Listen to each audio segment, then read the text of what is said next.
ধন্যবাদ মাননীয় প্রধান উপদেষ্টা মহোদয়কে আমাদেরকে আজকে এই চমৎকার আয়োজনে সামিল করবার জন্য। আমি কোনো ভূমিকা ছাড়াই মূল কথায় প্রবেশ করছি, সময় খুবই কম।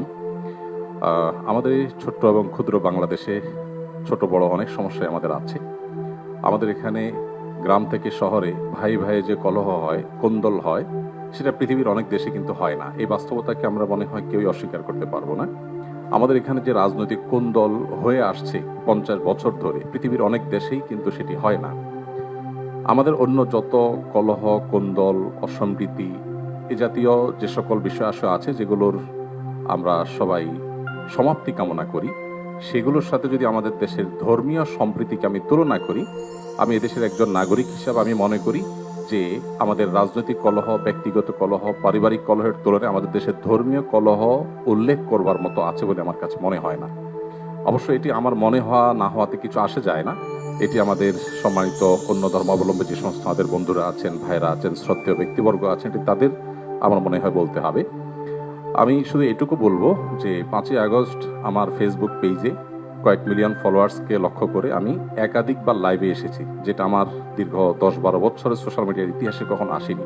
প্রত্যেকটি লাইভে আমি চেষ্টা করেছি এদেশের সর্বশ্রেণীর সাধারণ মুসলমান সহ অন্যান্য ধর্মাবলম্বীদেরকে শান্ত রাখবার আহ্বান করার জন্য।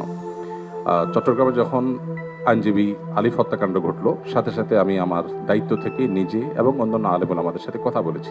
আমি যতটুকু জানি এখানে অনেক সিনিয়র ব্যক্তিবর্গ আছেন, ওলামা একরাম আছেন। এদেশে ওলামা একরাম সবসময় সম্প্রীতি এবং শান্তি বজায় রাখার জন্য তারা কাজ করে চলেছেন।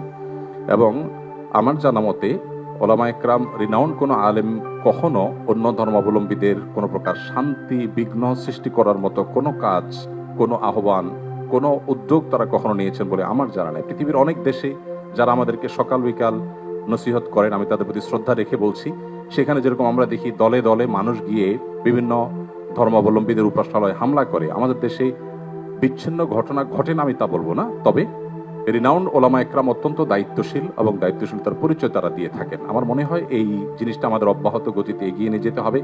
আমি আমাদের অন্য ধর্মাবলম্বী যে বন্ধুরা আছেন, ভাইরা আছেন, তাদেরকে বলবো প্রপাগান্ডায় আমরা যেন কোনোভাবে কান না দেই। আপনারা যদি কখনো সমস্যা বোধ করেন, আমি ব্যক্তিগতভাবে বলতে পারি আমার কথা। 5ই আগস্টে একটি হিন্দু পরিবার একজন মেজরের মাধ্যমে আমার সাথে যোগাযোগ করেছিলেন। আমি আমার সাধ্য অনুযায়ী তাদের নিরাপত্তার জন্য আমাদের যে সমস্ত ভাই বন্ধু আছে তাদের দিয়ে খুলনার একটি জায়গায় আমি ব্যবস্থা করেছি। আমার মনে হয় বাংলাদেশের যত বড় মাদ্রাসা আছে এখানে সব নেতৃত্বশীল ওলামা একরাম আছেন।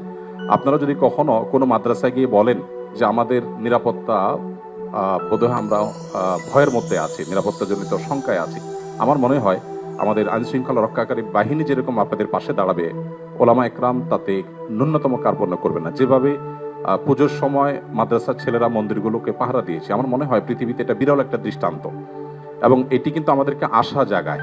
আমি আশা করব যে আমরা কোনো প্রপাগান্ডায় পা দেব না এবং আমরা মিলেমিশে আমাদের প্রিয় স্বদেশকে গড়ে তুলব। আমরা যে যে ধর্মে বিশ্বাসী হই না কেন, প্রিয় স্বদেশটা আমাদের সকলের। আমাদের স্বদেশে কোনো কালিমা লাগুক আমরা চাই না। আমরা সকলের সম্মিলিতভাবে ঐক্যবদ্ধ থাকতে চাই, ঐক্যবদ্ধ রাখতে চাই। আমরা যদি সবাই ঐক্যবদ্ধ থাকি তাহলে আমাদের দেশটি ভালো থাকবে, আমরা ভালো থাকবো। আমি আশা করছি আমাদের ঐক্যে কেউ চির ধরাতে পারবে না এবং এক্ষেত্রে আমাদের সীসাডালা প্রাচীরের মতো চলতে হবে।